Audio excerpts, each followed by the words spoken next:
Magandang araw kaibigan! Tuloy po kayo sa Felicidad's Channel. Sa mga kwento ng buhay at pag-ibig na hinalukay sa natatagong baul ni Felicidad. Pero bago po tayo magpatuloy, huwag niyo pong kalilimutan na i-like ang video, i-subscribe ang channel, at i-click ang notification bell para lagi kayong updated sa mga parating pa na upload.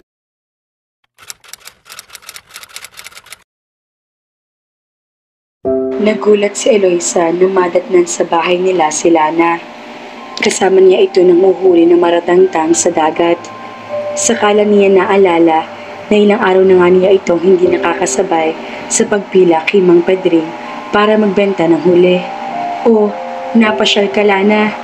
Babagsak daw umupo siya sa silyang kawayan sa tabi nito. Pagod na pagod ang pakiramdam niya. Alas 4 na siya umahon pero wala pa kalahating sako ang huli niyang maratangtang. Talaga yatang inaalat na siya dahil ilang araw ng pulos ganoon lang kakaunti ang huli niya. Kanina ka pa hinihintay na kaibigan mo, Diwata. Sabi ko nga, puntahan ka na lang kay Mang Pedring. Sabi ng kanyang ina na sumilip mula sa kortina nagsisilbing pinto ng kwarto ng mga ito. Nilingon niya si Lana. Bakit nga hindi mo na lang ako pinuntahan kay Mang Pedring? Hindi niya dapat marinig ang sasabihin ko sa iyo, Diwata.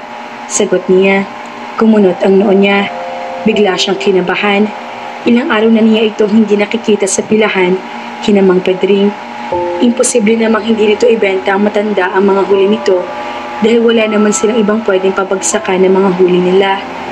Huwag mong sabihin na pinutulan mo na ang pagpapalipad hangin ng matandang hukluban na yon, Lana. Sasabunutan kita ng walang humpay. Maganda si Lana, kaya nga panay ang pambobola rito ni Mang Pedring. Kagaya niya, mahirap lang din ang pamilya nito. Pero sasabunutan talaga niya ito kung sasabihin nito ngayon na pinatulan na nito ang alok na magandang buhay ng ganit na gurang. La, impet na tali niya na hindi agad ito sumagot. Sasabunutan talaga kita. Kahit na magdildil tayo ng asin araw-araw, por Diyos, huwag mo namang sabihin pinatulan mo si Mang Pedring.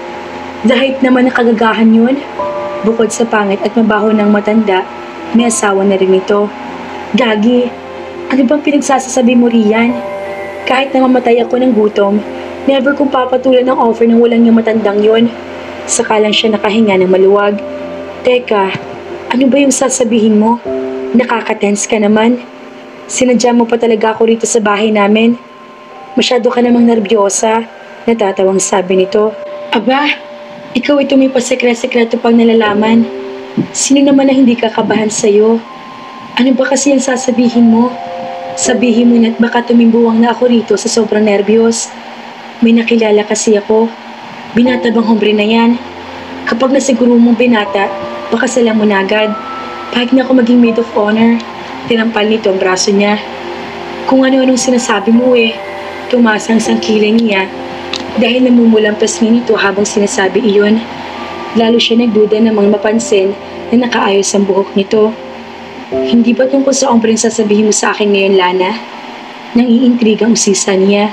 Tungkol sa ombre, pero hindi kagaya ng iniisip mo, Diwata. Masyado kang malisyosa. Hindi pa rin nawala ang duda niya dahil nangingislap ang mga mata nito. Sigurado siya may kakaiba sa ombre na pag-uusapan nila. Noon lang niya nakita si Lana na tila kinikilig. Kagaya niya, masyado rin itong engrossed sa pagtataguyod sa pamilya kaya wala itong panahon sa love life.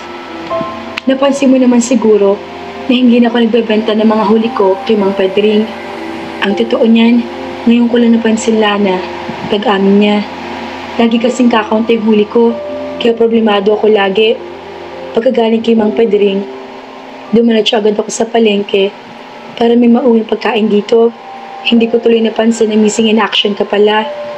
Sinubukan ko lang kasi yung offer ng kakilala ko. Pumunta ko rito para yayain ka rin. Huwag mong sabihin may iba ka ng racket. Huwag mong sabihin nagbebenta ka ng laman ngayon. Nahihindik na tanong niya. Gaga ka talaga, sagot nito. Pakinggan mo muna kasing sasabihin ko bago ka dumakdak dyan. Kanina ka pa nagko-conclude. Mali naman laging hirit mo Sorry na, ang bagal mo kasi magsalita. Ano ba kasi yun? May bago na akong binabagsakan ng mga huli ko, Diwata. Mas okay ang binibigay niyang presyo sa mga huli ko. 250 sa bawat kilo ng maratangtang na mahuhuli natin ang presyohan. Kaya madaling kitain ng 1,000 sa isang araw kung makakarami ka ng huli. 1,000? Literal na parang nakita niya mukha ni Jose Fallan sa Skoda at ng mga kasama nito sa 1,000 peso bill. Oo, sinubukan ko nga muna kung okay siya talaga. Inalok nga niya ako na magtrabaho na lang para sa kanya. Tinanggap ko ng alok ni Tyler na pamamahalaan ang pagbili ng mga maratangtang sa mga nanghuhuli dito sa lugar natin. Kaya nga ako nandito, Diwata. Ikaw ang una kong aalokin na magbagsak sa amin. Dire-diretsong sabi nito. 250 para sa 1 kilo. Mabilis siya ni kwenta. Kung kasama sa pagtitimbang ang shell na maratangtang, madaling bunuin ng 1 kilo. Di hamak na mas malaking kikitain niya kapag ganoon nga ang presyohan. Oo, Diwata. Ine-export ni Tyler ang mga maratangtang kaya malaki ibabayad niya sa mga huli natin. Masyado naman daw talaga tayong binabarat ni Mang Pedring dahil mahal naman pala talaga ang presyo ng maratangtang sa market. Napasimangot siya ng maalalang matanda. Talaga namang ganid ang gurang na yun. Kaya nga kay Tyler mo na lang ibagsak ang mga huli mo. Bibilhin niya sa mataas sa presyong huli nyo. Nakula na, hindi mo na kailangan pang kumbinsihin ako. Go ako riyan sa bossing mo. Goodbye, Mang Pedring. Good decision yung gagawin mo, Diwata. Masayang sabi nito. Sa tabing dagat na lang tayo magkita bukas. Sisimula na bukas si Tyler ang plano niya pamimili ng maratangtang. Wala pa siyang pwesto kaya sa tabing dagat na lang muna tayo. Teka muna, ilang taon na ba itong Tyler na sinasabi mo? Hindi ko alam eksaktong edad niya, pero hindi naman siya matandang kagaya ni Mang Pedring. Napansin niya yung tili nag-blush na naman ito. Gwapo bang Tyler na yon? Gwapo, tila nahihiya namang sagot ni Lana. Bukas na lang, Diwata. Iisa-isahin ko pa mga kasamahan natin para huwag na pumunta kay Mang Pedring bukas. Napangiti na lang siya sa reaksyon nito. Hindi na niya ito pinigilan. Makikilala ni naman niya bukas ang Tyler na sinasabi nito. Naiintriga talaga siya sa ombre. Grabe, Lana. Ang swerte mo talaga. Ang gwapo na ng boss mo. Ang yaman pa. Pag nagkataon, buhay doon niya ka sa piling niya. Shhh! Saway ni Lana kay Diwata. Lumingon pa ito sa paligid. Lalo lang lumuwang ang pagkakangiti niya. Alam naman niyang malayo si Tyler sa kanila, kaya nga tinutukso niyang kaibigan. Personal na ipinakilala sa kanya ni Lana ang lalaki. Impressed agad siya kay Tyler. 30 lang siguro ang edad nito, pero halatang angat na angat ito sa buhay. May sarili itong fishing boat na naka-anchor sa bandang gitna ng dagat.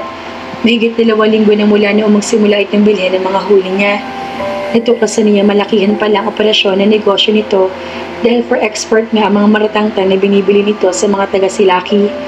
Hulog ito ng langit sa kanilang mga taga roon dahil lumaki talaga kita nila sa araw-araw. Napansin niya yung tila natulala na si Lana sa pagkatitig nito kay Tyler.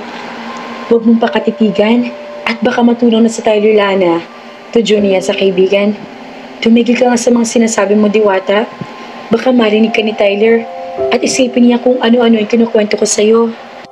Hayaan mo siya mag-isip para matanggal ang piling sa mga mata niya at makita niya kung gaano kakaganda at kung gaano kakabaliw sa kanya.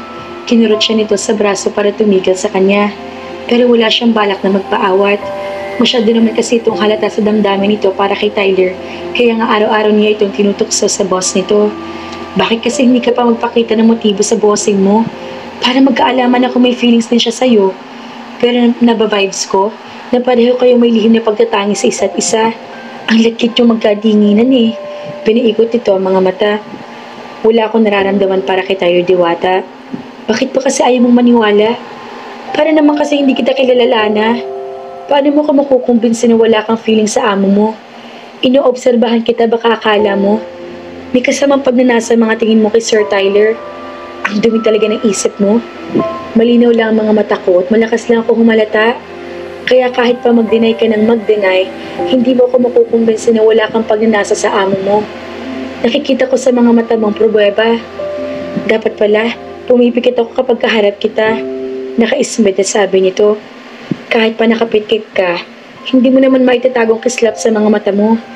Tawan ko lang kung ako nga lang ang nakakahalata o alam na rin ni Tyler ang feelings mo para sa kanya. Anong sinasabi mo, bruha? Ang sabi ko, halatang halata ka. Pero hindi kita masisisi kung makagusto ka man kay Tyler. Papalicious naman talaga siya eh. Tapos magtataka pa siguro ako kung wala ka malang maramdaman kahit na ano na para sa kanya. Baka isipin ko na tomboy ka. Sinulyapan ulit ito ni Tyler na abala pa rin sa pakikipag-usap sa ibang tao nito. Karirin mo na lang ang hombre, Lana. Siyang prinsipe magdadala sa iyo sa palasyo. Untag niya rito. Umiling ito. Hindi ako papansinin ni Tyler Diwata. Ang layo na agwat namin sa buhay. Siyempre, mas pipiliin niya yung kagaya niyang mayaman din. Aba, mali mo naman, Lana. Ang daming kwento tungkol sa mayaman at mahirap na nagkatuluyan. Baka isa ka sa maswerte na sa pocketbook lang nagkakatotoo ang mga ganoong kwento. Pakling ito. Ikaw talaga? Wala kang kabilib-bilib sa love. Ang sabi nga ni Francisco Balagtas, pag-ibig, pag pumasok sa puso ni Numan, hahamakin ang lahat, masunod ka lamang. Bato lang sabi niya. Matagal nang patay si Francisco Balagtas. Hindi na siya aware sa maraming kwento na nagpapatunay na hindi lagi nagwawagi ang pag-ibig. Bakit ba masyado kang nega? Sinisira mo na naman ang faith ko sa love niya eh. Bumuntong hininga ito. Hindi ko sinisira, Diwata. Ayoko lang na umasa sa wala. Mabuti na yung ganito. Nanega ako kaysa naman umasa ako na posible nga maging kami. Tapos nabobokya lang naman ako. Hihirit pa sana siya, pero binara na agad niya ito. Huwag mo ko ibuyo, Diwata. Kapag natuluyan ako kay Tyler, ikaw ang sisisihin ko. Oh, bakit ako? Ikaw lang naman kasi nagsusulsol sa akin na mabisa pa rin hanggang ngayon na pag-ibig. Sagot nito. Totoo naman, sinanyasan siya nito manahimik na.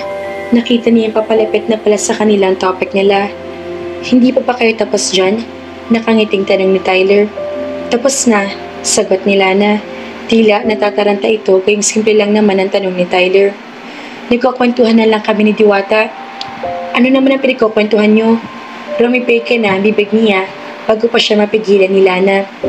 Pinagkukwentuhan namin yung tungkol sa kaibigan namin na nagkagusto sa isang mayamang lalaki. In love siya roon. Humihingi siya ng payo sa amin ni Lana kung itutuloy pa niya nararamdaman niya o kalilimutan na lang yung guy. Nag-aalangan kasi siya dahil ang layo na agwat nila sa buhay. Langit yung lalaki, lupa naman daw siya. Sa palagay mo, Sir Tyler, posible bang makagusto ang isang mayamang kagaya mo sa babae ng uhuli lang na maratangtang?